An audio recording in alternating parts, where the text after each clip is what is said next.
నమస్కారం. ఘంటారావానికి స్వాగతం. ముందుగా ప్రధాన అంశాలు. విధ్వంసమైన రాష్ట్రాన్ని పునర్నిర్మించుకుందాం. కలెక్టర్ల సదస్సులో సీఎం చంద్రబాబు పిలుపు.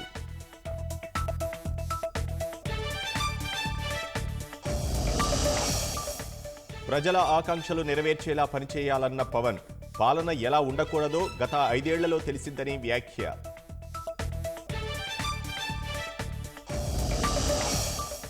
నాగార్జున సాగర్లో 6 గేట్లు ఎత్తి నీటి విడుదల. పులిచింతల ప్రాజెక్టు దిశగా కృష్ణమ్మ పరవళ్లు.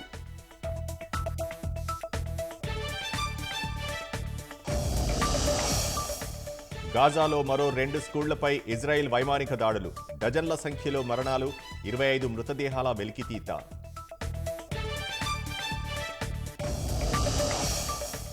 అమెరికా మాంద్యంతో ఆసియా మార్కెట్లపై ప్రభావం. 2,500 పాయింట్లకు పైగా పతనమైన సెన్సెక్స్.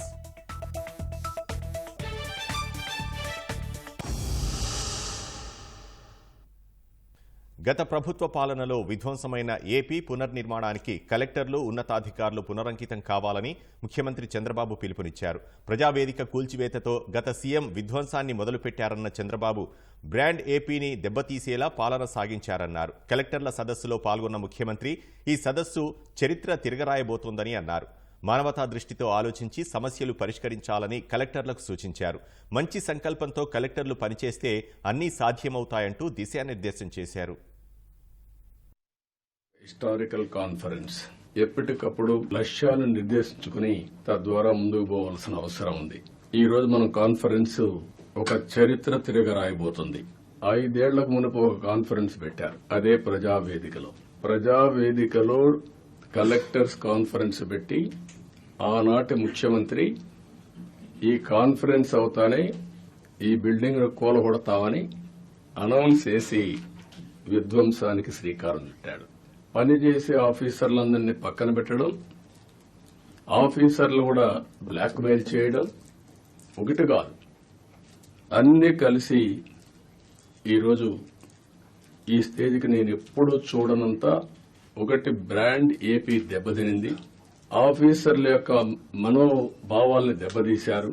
ఢిల్లీకి పోతే ఒకప్పుడు Andhra bureaucracy one of the best bureaucracy మీరు గుర్తుపెట్టుకోవాలి. ఇక్కడి నుంచి పోయిన ఐఏఎస్ ఆఫీసర్స్ సక్సెసివ్ 3-4 ఐటీ సెక్రటరీలు అయ్యారు కంటిన్యూగా. ఇక్కడ నుంచి పోయినటువంటి ఫైనాన్స్ సెక్రటరీస్ ఆర్బీఐ గవర్నర్లు అయ్యారు. ఇక్కడి నుంచి పోయిన వాళ్లు కేంద్రంలో కీలక బాధ్యతలు వహించారు. వరల్డ్ బ్యాంక్ వెళ్లారు. ఈరోజు మనం చూస్తా ఉంటే ఆంధ్ర ఆఫీసర్స్ అంటే ఢిల్లీలో కూడా అన్టచబుల్స్ కింద వీళ్ళు ఏమి చేయలేరు అనే పరిస్థితికి వచ్చారు. ఒక చిన్న తప్పు జరిగితే కరెక్ట్ చేయొచ్చు కానీ టోటల్ గా విధ్వంసానికి గురైనటువంటి రాష్ట్రాన్ని మళ్లీ పునర్నిర్మాణం చేయాలంటే ఎక్స్ట్రా ఎఫర్ట్స్ కూడా మనందరం పెట్టాల్సిన అవసరం ఉంది. అన్నింటికంటే పబ్లిక్ పాలసీస్ అంటే చాలా పవర్ఫుల్. మనం తీసుకునే నిర్ణయాల ద్వారా రాష్ట్ర భవిష్యత్తుని, భావితరాల భవిష్యత్తుని మార్చే శక్తి పబ్లిక్ పాలసీస్ ఉంటుంది. రోజు 2047కి సూపర్ పవర్ గా తయారయ్యే అవకాశాలున్నాయి. 5th లార్జెస్ట్ ఎకానమీకి వెళ్ళాం. బై 2029 3వ లార్జెస్ట్ ఎకానమీకి రీచ్ అవుతాం. నా లెక్క ప్రకారం అయితే గట్టిగా పనిచేస్తే అందరం డెడికేషన్తో పోతే 2047కి ప్రపంచంలో నెంబర్ 1 ఎకానమీగా ఉంటాం. లేకపోతే బై డిఫాల్ట్ 3rd లో ఉంటాం. కష్టపడితే కొద్దిగా 2ndకు వస్తాం. మేము ఈ 5 ఏళ్లలో ఒకరిద్దరుగా అందరం సఫర్ అయ్యాం. ఎన్ని విధాల సఫర్ కావాలో అన్ని విధాల సఫర్ అయ్యాం. అయితే మా కమిట్మెంట్ మాత్రం ఎట్టి పరిస్థితుల్లో ఏమీ చేయలేరని నిరూపించుకున్నాం. అందుకే ఈసారి ప్రజలు మీరు చూస్తే ఒక హిస్టారికల్ మ్యాండేట్ ఇచ్చారు. నేను చాలా సంవత్సరాలుగా రాజకీయాల్లో ఉన్నాం కానీ తెలుగుదేశం పార్టీ వచ్చి కూడా 43 ఏళ్లు అయింది. కానీ ఈసారి ఇచ్చిన మ్యాండేట్ చూస్తే ఎప్పుడూ రానంత మ్యాండేట్, ఒక హిస్టారికల్ మ్యాండేట్ ఇచ్చారు. అదే సమయంలో యాస్పిరేషన్స్ కూడా విపరీతంగా ఉన్నాయి. మీరు ఈ విషయం ఆల్ ఆఫీసర్స్ ఈ కలెక్టర్ కాన్ఫరెన్స్ లో మనం గుర్తుపెట్టుకోవాల్సిన అవసరం ఉంది. మేము ఆ రోజు ఒకే మాట చెప్పాం, నేను కానీ పవన్ కళ్యాణ్ గారు కానీ, మమ్మల్ని నమ్మండి, ప్రజలు గెలవాలి, ప్రజలు గెలవాలంటే ఎన్డీఏ మాకు ఓట్లు వేయాలి, ఈ రాష్ట్రాన్ని పునర్నిర్మాణం చేస్తామని మేము హామీ ఇచ్చాం, పూర్వ వైభవం తీసుకొస్తామని హామీ ఇచ్చాం. ప్రజలు గెలిచారు, మమ్మల్ని గెలిపించారు. కానీ ఈరోజు పునర్నిర్మాణం చేయాలంటే గడిచిన 40 రోజులుగా, అంటే 50 రోజులు అయిపోయింది, ఇంకో 10 రోజుల్లో 60 రోజులు అవుతుంది. కానీ చాలా సమస్యలున్నాయి. ఈ కలెక్టర్స్ కాన్ఫరెన్స్ రాష్ట్ర పునర్నిర్మాణానికి అంకితమైన భావంతో పోవడానికి ఒక దశ దిశ నిర్దేశించే సమావేశంగా ఉంటుంది, ఒక హిస్టారికల్ కాన్ఫరెన్స్గా ఉంటుంది. ఈ విషయం మీరందరూ గుర్తుపెట్టుకోవాల్సిన అవసరం ఉంది. డ్యామేజ్ అయిన బ్రాండ్ని రివైవ్ చేసుకోవాలి. అదే సమయంలో మళ్ళీ ఆంధ్ర అడ్మినిస్ట్రేషన్ అంటే వన్ ఆఫ్ ది బెస్ట్ అడ్మినిస్ట్రేషన్గా మనం నిరూపించుకోవాల్సిన అవసరం ఉంది. వ్యవస్థలను కాపాడాలనే ఉద్దేశంతోనే కష్టాలు ఎదుర్కొని నిలబడ్డామని ఉప ముఖ్యమంత్రి పవన్ కళ్యాణ్ అన్నారు. వ్యవస్థలను గత ప్రభుత్వం ఆటబొమ్మలుగా మార్చిందని వ్యాఖ్యానించారు.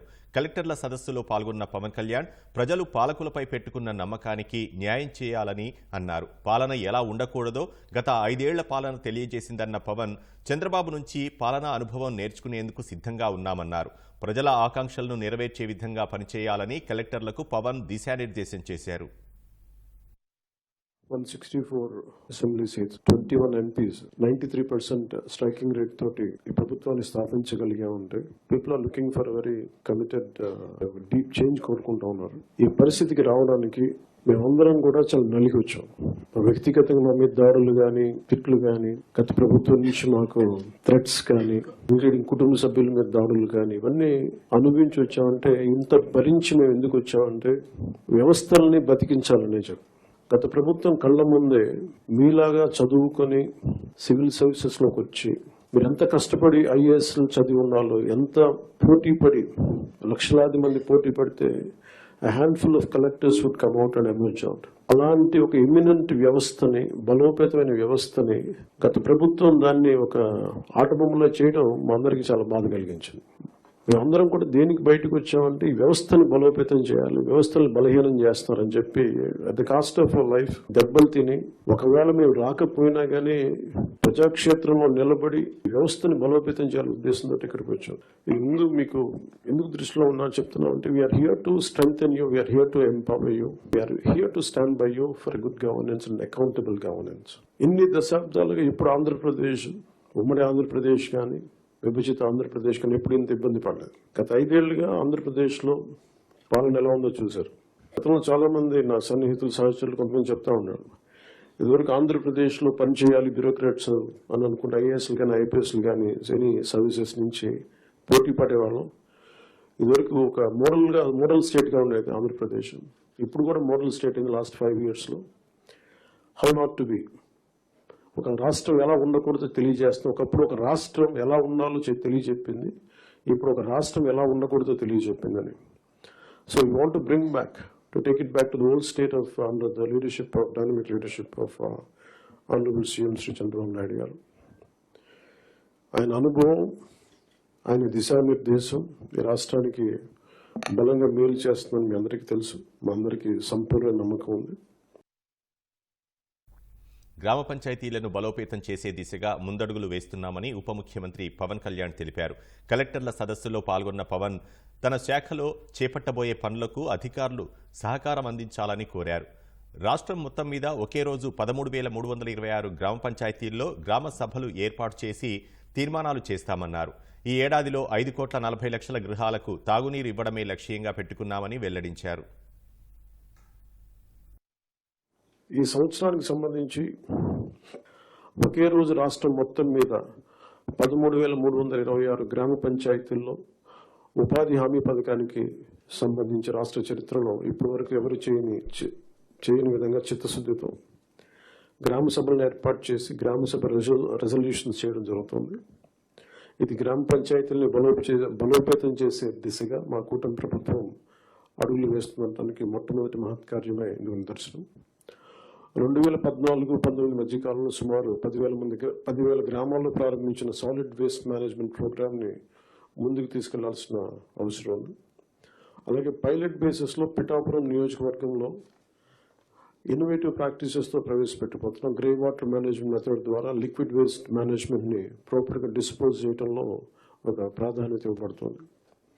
స్వచ్ఛ భారత్ మిషన్ మరియు ఇతర కార్యక్రమాల కింద నిర్మించిన ఇండివిజువల్ హౌస్ హోల్డ్ టాయిలెట్స్ని ODF+ చొరవ కింద మెయింటైన్ చేయబడతాయి. అలాగే హౌస్ హోల్డ్ లెవెల్లో సేఫ్ డ్రింకింగ్ వాటర్ అందించడానికి మేము JJM జల్ జీవన్ మిషన్ కింద ఆగస్టు 15, 2024 నాటికి పల్స్ సర్వే నిర్వహిస్తున్నాం. ఈ సంవత్సరం గ్రామ పంచాయతీల్లో 5,40,00,000 ఫంక్షనల్ హౌస్ హోల్డ్ ట్యాప్ కనెక్షన్స్ని అందించాలని లక్ష్యంగా పెట్టుకున్నాం. అలాగే అదనంగా రూరల్ రోడ్స్ ఏవైతే పూర్ కండిషన్స్లో ఉన్నాయో వాటికి ఇమ్మీడియట్గా రిపేర్స్ చేయాలి. అందుకుగాను ఈ ఆర్థిక సంవత్సరంలో 4,721 కిలోమీటర్ల మేర కొత్త రోడ్ని ఏర్పాటు చేయడంతో ప్రభుత్వం అన్ని చర్యలు తీసుకుంటా ఉంది. ఈ నోటిఫైడ్ ఫారెస్ట్కి బయట అదనంగా 10,221 స్క్వేర్ కిలోమీటర్స్ గ్రీన్ కవర్ ఉంది. చెరువు తీరాలు మన ట్యాంక్ ఫ్లోష్ ఏరియాస్లోను హిలాక్స్ పైన ఇన్స్టిట్యూషనల్ ల్యాండ్స్ మరియు పంచాయత్ ల్యాండ్స్లో కూడా ఎఫారెస్టేషన్ ప్రమోట్ చేయాలని ప్రతిశుద్ధితో ఉన్నాం. అలాగే గుంటూరు, కర్నూలు, వెస్ట్ గోదావరిలో కూడా డిస్ట్రిక్ట్స్ ఫారెస్ట్ కవర్ చాలా తక్కువ ఉంది. ఫారెస్ట్ కవర్ పెంచేందుకు స్ట్రాటజిక్ ఎఫారెస్టేషన్ ఎఫర్ట్స్ మీద ఫోకస్ చేయాలి. అందుకు ఫారెస్ట్ ఏరియాస్ని ప్రొటెక్ట్ చేయడం, బౌండరీ డిస్ప్యూట్ని సెటిల్ చేయడం, ఎన్క్రోచ్మెంట్స్, ఇల్లీగల్ యాక్టివిటీస్ నుంచి సేఫ్ గార్డ్ చేయడం ద్వారా ఫారెస్ట్ కన్జర్వేషన్ ఎఫర్ట్స్ చురుగ్గా మద్దతు ఇవ్వాలని అధికారులందరినీ కోరుకుంటున్నాను. ప్రజల నుంచి వచ్చే ఫిర్యాదుల్లో 80% రెవెన్యూ సమస్యలేనని మంత్రి అనగాని సత్యప్రసాద్ అన్నారు. రెవెన్యూ శాఖను ప్రక్షాళన చేయాల్సిన అవసరం ఉందన్నారు. గత పాలకులు స్వార్థం కోసం ఎన్నో అరాచకాలు చేశారని అనగాని ధ్వజమెత్తారు. హక్కులన్నీ నిర్వీర్యం చేసేలా తెచ్చిన ల్యాండ్ టైటిలింగ్ చట్టాన్ని రద్దు చేశామని వివరించారు. ఈ నెలలోనే అన్నా క్యాంటీన్లను పునరుద్ధరించబోతున్నామని మంత్రి అనగాని తెలిపారు. గౌరవ ముఖ్యమంత్రి గారి దగ్గర గాని ఇతర మంత్రుల దగ్గర గాని వచ్చే సమస్యలు 80% పైగా రెవెన్యూకి సంబంధించిన సమస్యలే మనకి కనపడతా ఉన్నాయి. అందుకనే ప్రజల హక్కులు కాపాడే విధంగా రెవెన్యూ శాఖను ప్రక్షాళన జరపాలని, అలాగే అధికారులందరూ కూడా చట్టానికి లోబడి పనిచేయాలని చెప్పేసి కూడా మన ముఖ్యమంత్రి గారు కోరుకుంటా ఉన్నారు. గత పాలకులు స్వార్థం కోసం ఎన్నో అరాచకాలు చేశారు. అరాచకాలు కూడా బయటపడతాయనే ఉద్దేశంతోనే మనం చూసాం మదనపల్లి ఫైల్స్ అనేది. ఏదైతే గౌరవ స్పెషల్ చీఫ్ సెక్రటరీ గారు సిసోడియా గారు మదనపల్లి వెళ్తే వేలాదిగా అర్జీలు రావటం గత పాలకులు చేసిన కుంభకోణాలపై నిదర్శనం అని చెప్పేసి కూడా తెలియజేస్తాను. ఏదైతే మనం చేసిన ఈ ప్రయత్నం మూలంగా ప్రజల్లో ఒక ఆశ ఆ రోజు తర్వాత కూడా మన ప్రజల్లో కనపడింది. అలాగే మిత్రులారా, గౌరవ ముఖ్యమంత్రి గారు ప్రమాణ స్వీకారం చేసిన తర్వాత మాట ఇచ్చిన ప్రకారంగా 5 ఫైళ్లపై సంతకాలు పెట్టారు. ల్యాండ్ టైటిలింగ్ యాక్ట్ ని రిపీల్ చేస్తామని చెప్పాము తప్ప అది అసెంబ్లీలో కూడా మన యాక్ట్ గా పెట్టి మన దాన్ని రిపీల్ చేయడం జరిగింది. గత పరిపాలనలో దాదాపుగా 9 లక్షల ఎకరాల పైన శాండ్ భూములు ఫ్రీహోల్డ్ కి మార్చడం జరిగింది. అలాగే రిజిస్ట్రేషన్ చట్టం ఏదైతే ఉందో దాంట్లో 122A సెక్షన్ ని అనేక ఎకరాలు ఫ్రీహోల్డ్ గా మార్చడం జరిగింది. దాదాపుగా 25,000 ఎకరాలు రిజిస్ట్రేషన్ కాబడినటువంటి పరిస్థితి మనం చూసాం. ఇవన్నిటిపైన కూడా కలెక్టర్లందరూ కూడా నేను రిక్వెస్ట్ చేస్తా ఉన్నాను, తరోగా ఒక వెరిఫికేషన్ పెట్టుకుని ఎలాగైతే ఈ ల్యాండ్ అన్ని కూడా కన్వర్ట్ అయినాయో దీనిపైన ఒక ఎక్సర్సైజ్ చేసి మీ అందరూ కూడా పర్సనల్ అటెన్షన్ డివోట్ చేసి ఈ యొక్క వ్యవస్థని ఒక గాడిలో పెట్టి సామాన్య మానవుడికి న్యాయం జరిగే విధంగా ముందుకు వెళ్లాలని చెప్పేసి కూడా నేను కోరుతా ఉన్నాను. గత పరిపాలకుడు అతని యొక్క ఫోటోలు పిచ్చితో పాస్బుక్ల పైన ఫోటోలు ముద్రించి ప్రజాధనాన్ని వృధా చేశాడు. దాన్ని కూడా ఏదైతే రీసర్వే ఆపామో అంటే విత్తేళ్ళు చేసామో దాని మీద అంటే విత్తేళ్ళు చేసినా కూడా సమస్యలు వస్తా ఉన్నాయి. విత్తేళ్ళు మనం ముందుకెళ్ళిన సమస్యలు వస్తున్నాయి. సో దాన్ని ఇమీడియట్ గా మనం గ్రామ సదస్సులు పెట్టుకుని గత ముఖ్యమంత్రి గారు తెలియజేశారు. అవన్నీ కూడా క్షేత్ర స్థాయిలో అన్ని సమస్యలు పరిష్కరించుకుని ముందుకు వెళ్లి మంచి పరిపాలన ఇచ్చే దిశగా మనం ముందుకు వెళ్దాం. సరిహద్దురాళ్లు 77 లక్షల సరిహద్దురాలు ఉన్నాయి. అది కూడా గ్రామాల్లో ఉపయోగపడే విధంగా పనిచేసే ఒక ప్రణాళిక తీసుకుని ముందుకు వెళ్లాలని చెప్పేసి కూడా గౌరవ ముఖ్యమంత్రి గారు తెలియజేయడం జరిగింది. తప్పకుండా ఏదైతే గత 5 సంవత్సరాలు జరిగినటువంటి ల్యాండ్ గ్రాబింగ్ పై చర్య తీసుకోవాలి. 1982లో ఏపీ ల్యాండ్ గ్రాబింగ్ యాక్ట్ ఉందో దాన్ని అనుసరించి గుజరాత్ వారు స్ట్రింజెంట్ రూల్స్ తో ఇంకా కఠినతరమైనటువంటి పెనాల్టీస్ తో పాటు ముందుకు వెళ్లారు. దానికంటే కఠినతరమైనటువంటి పెనాల్టీస్ తో ఎవరికన్నా పేదవాడికి అన్యాయం జరుగుతుంది అంటే భయపడే విధంగా ల్యాండ్ గ్రాబింగ్ యాక్ట్ కూడా ముందుకు తీసుకొస్తా ఉన్నారు. అలాగే మనం కూడా we should come out with a comprehensive legislation of government lands for protection, resumption, management, distribution and development. రాష్ట్ర ప్రభుత్వ పనితీరును, ప్రతిష్టను ఇనుమడింపజేయాల్సిన బాధ్యత కలెక్టర్లపైనే ఉందని ప్రభుత్వ ప్రధాన కార్యదర్శి నీరబ్ కుమార్ ప్రసాద్ అన్నారు. రాష్ట్ర పునర్నిర్మాణంలో కలెక్టర్లందరూ భాగస్వాములవ్వాలని కోరారు. కొత్త సర్కారు ఏర్పడిన తర్వాత జరుగుతున్న మొదటి సమావేశంలో 100 రోజుల ప్రణాళిక ఆవశ్యకతను సీఎస్ వివరించారు. ఎన్టీఆర్ సామాజిక పింఛన్ల భరోసా కార్యక్రమాన్ని సమర్థవంతంగా అమలు చేసిన కలెక్టర్లు, అధికారులందరికీ అభినందనలు తెలిపారు. అన్ని ప్రభుత్వ పథకాల అమల్లోనూ ఇదే పంథా కొనసాగిద్దామని ఆకాంక్షించారు. A number of subjects will be covered today, which will give all the collectors an outline of the priority items to be attended by the district collectors. I want to reiterate and re-emphasize that the district administration led by the district collectors is the cutting edge of administration, and the image of the government is primarily dependent on the quality of administration provided by the district collectors. Hence, it is very important that the collectors recognize this fact and take full responsibility and accountability of the whole district administration. A significant and discernible difference should be visible in the district administration to all in Andhra Pradesh and even outside immediately within 100 days by your advance actions, planning, scheme implementations, responses to incidents and leadership of your districts. Citizens are the cornerstone of the new government, and it is essential that all the grievances of the people are appropriately and timely addressed. Collectors must take personal initiative in this regard and strictly follow the people first principle. I congratulate all the district collectors for conducting the doorstep distribution of NTR Bharosa pensions very successfully on the 1st, 2nd July and the 1st of August. This exercise should instill confidence in all of us. Srisailam నుంచి వరద ప్రవాహం పోటెత్తుండటంతో నాగార్జున సాగర్ నిండుకుండలా మారింది. దీంతో నాగార్జున సాగర్ జలాశయం 6 గేట్లను అధికారులు ఎత్తారు. ఒక్కొక్కటిగా మొత్తం 6 గేట్లను అధికారులు తెరిచారు. దిగువ ప్రాంతాల అప్రమత్తత కోసం 3 సైరన్లు మోగించిన అధికారులు కృష్ణమ్మకు జలహారతి ఇచ్చి గేట్లు ఎత్తారు. దాదాపు 2 లక్షల క్యూసెక్కుల నీటిని దిగువకు విడుదల చేస్తున్నట్లు అధికారులు వెల్లడించారు. ప్రస్తుతం నాగార్జున సాగర్ ఇన్ఫ్లో 3,58,041 క్యూసెక్కులు ఉంది. ప్రాజెక్టు పూర్తిస్థాయి నీటి మట్టం 590 అడుగులు కాగా ప్రస్తుత నీటి నిల్వ 280 టీఎంసీలకు పైగా ఉంది. నాగార్జున సాగర్ నుంచి మొత్తం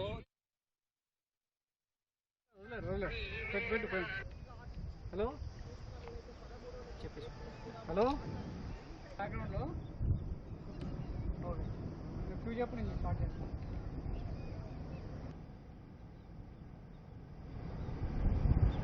దానికి ఎన్ని అవకాశం ఉంది?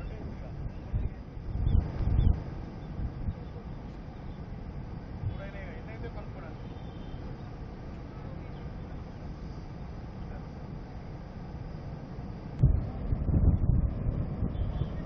నాలుగో పెడతారు.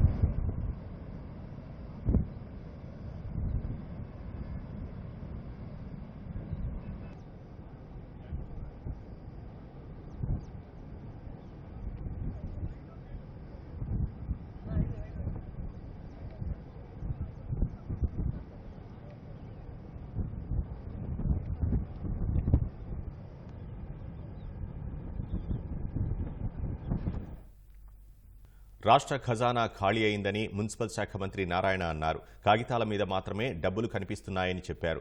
గత వైసీపీ ప్రభుత్వం విజయవాడ అభివృద్ధికి ఇవ్వాల్సిన నిధులు ఇవ్వలేదని తెలిపారు. విజయవాడలోని మురుగు కాలువల సమస్య పరిష్కారానికి కృషి చేస్తామని హామీ ఇచ్చారు.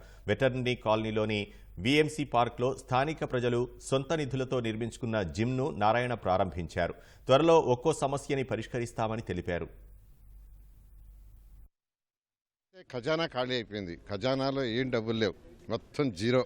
కాగితాల మీద మాత్రం డబ్బులు ఉన్నాయి. దానికోసం ముఖ్యమంత్రి గారు యాక్చువల్గా వర్కౌట్ చేస్తున్నారు. కేంద్ర ప్రభుత్వంతో కూడా యాక్చువల్గా డిస్కస్ చేస్తున్నారు. అందువల్ల ఖచ్చితంగా రాబోయే రోజుల్లో కొద్దిగా సమయం తీసుకుంటుంది.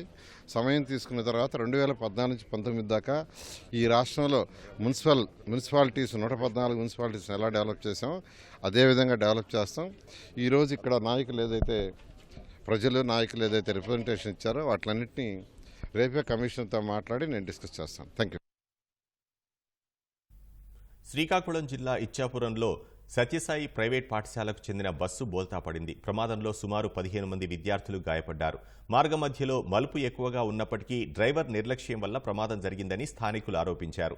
వివిధ ప్రాంతాల నుంచి విద్యార్థులను తీసుకొస్తున్న సమయంలో ఘటన జరిగిందని స్థానికులు తెలిపారు. ప్రమాదంలో గాయపడిన విద్యార్థులను స్థానిక ప్రభుత్వ ఆసుపత్రికి తరలించారు. ఘటనపై పోలీసులు కేసు నమోదు చేసుకుని దర్యాప్తు చేపట్టారు.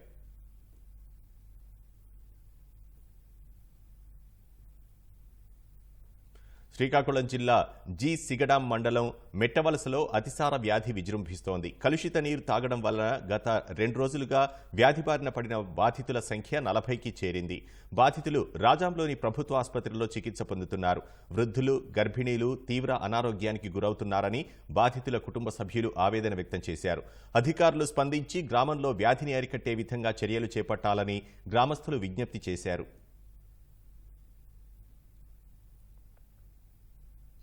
తెలంగాణలోని భద్రాద్రి కొత్తగూడెం జిల్లా పాల్వంచ కేటీపీఎస్ O&M కర్మాగారం కూలింగ్ టవర్ల చారిత్రక ప్రస్థానం ముగిసింది. కాలం చెల్లిన కర్మాగారం కావడంతో 2020 ఏప్రిల్ 11న మూతపడగా కూలింగ్ టవర్లు ఉన్న ప్రాంతాన్ని సద్వినియోగం చేసుకోవాలన్న ఉద్దేశంతో కేటీపీఎస్ కూల్చివేత నిర్ణయం తీసుకుంది. 2023 జనవరి 18 నుంచి పాత కర్మాగారానికి సంబంధించిన 8 కూలింగ్ టవర్ల కూల్చివేత పనులు మొదలయ్యాయి. రాజస్థాన్ రాష్ట్రంలోని జైపూర్నకు చెందిన ప్రైవేట్ సంస్థ కూల్చివేత పనులు నిర్వహించింది. ట్రాన్స్కోతో పాటు జిల్లా కలెక్టర్ అనుమతులు పొందిన అనంతరం కూలింగ్ టవర్ల కూల్చివేత చేపట్టారు. నెల రోజుల పాటు 30 మంది నిపుణులతో సన్నాహాలు చేశారు. మొత్తం 3 దశల్లో కూల్చివేత సాగింది. ఇంప్లోయిషిన్ అనే పేలుడు పదార్థాన్ని కూల్చివేత కోసం వినియోగించారు. 8 యూనిట్లకు సంబంధించిన మొత్తం 8 కూలింగ్ టవర్లను కూల్చివేశారు. కొద్ది రోజుల్లో కూల్చివేసిన కూలింగ్ టవర్ల ప్రాంతాన్ని శుభ్రం చేయనున్నారు.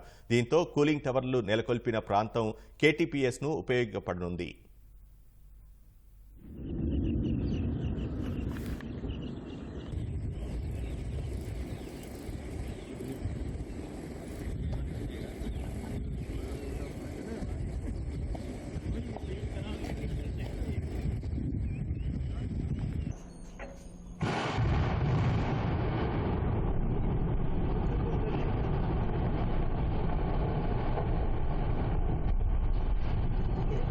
All 4 cooling towers done successfully.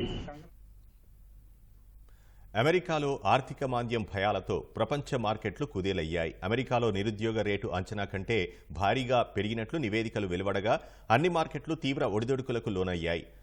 Japan కేంద్ర బ్యాంక్ వడ్డీ రేట్లు పెంచడం ఆసియా మార్కెట్ల సెంటిమెంట్ను తీవ్రంగా దెబ్బతీసింది. ఈ క్రమంలో దేశీయ స్టాక్ మార్కెట్లు భారీ పతనాన్ని చవిచూశాయి. సెన్సెక్స్, నిఫ్టీ 3% పైగా తగ్గాయి. ప్రారంభ ట్రేడింగ్లోనే 9 లక్షల కోట్ల మేర మదుపర్ల సంపద ఆవిరైంది.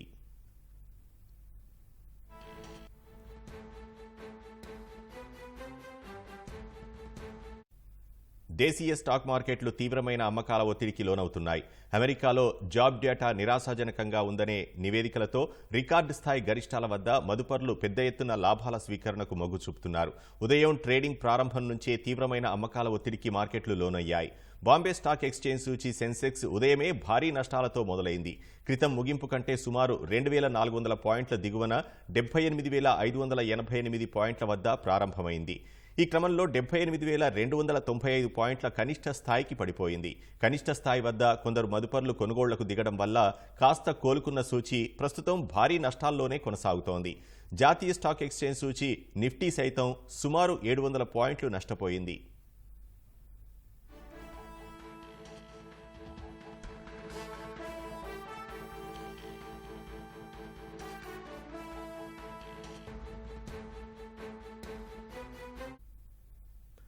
అమెరికాలో జూలై నెలలో ఉద్యోగాల కల్పన అంచనాల కంటే నెమ్మదించింది. ఫలితంగా మాంద్యం ముంచుకొస్తుందనే ఊహాగానాలు బలపడ్డాయి.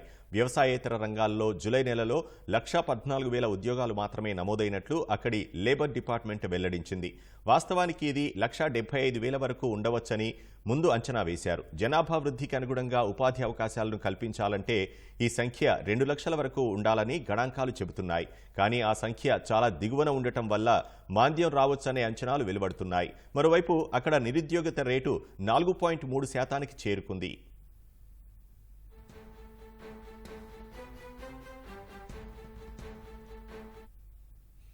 బ్యాంక్ ఆఫ్ జపాన్ ఇటీవల వడ్డీ రేట్లను 0.25% పెంచింది. బాండ్ల కొనుగోళ్లను కూడా తగ్గించింది. ఫలితంగా అక్కడి కరెన్సీ యెన్ బలపడింది. నష్టాలను నివారించడం కోసం మదుపర్లు తమ వాటాలను విక్రయించడం ప్రారంభించారు. ఫలితంగా అమెరికా టెక్ స్టాక్స్లో అమ్మకాలు వెల్లువెత్తాయి. దీని ప్రభావం ఆసియా సహా మొత్తం ప్రపంచ మార్కెట్లపై కనిపిస్తోంది. జపాన్ మార్కెట్లు ఇవాళ ఒక దశలో సుమారు 10% మేర పడిపోయాయి. ఈ ప్రభావం దక్షిణ కొరియా, తైవాన్ స్టాక్ మార్కెట్లపైన పడింది. ఆయా మార్కెట్లు సుమారు 8% మేర నష్టపోయాయి.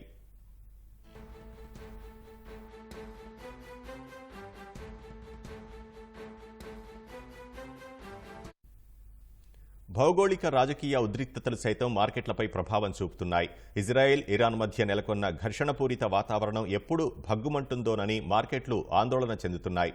చమురుకు కేంద్రమైన పశ్చిమాసియాలో నెలకొన్న యుద్ధ వాతావరణం ఎప్పుడు ఏ రూపం దాలుస్తుందోనని ప్రపంచ దేశాలు భయభ్రాంతులకు గురవుతున్నాయి.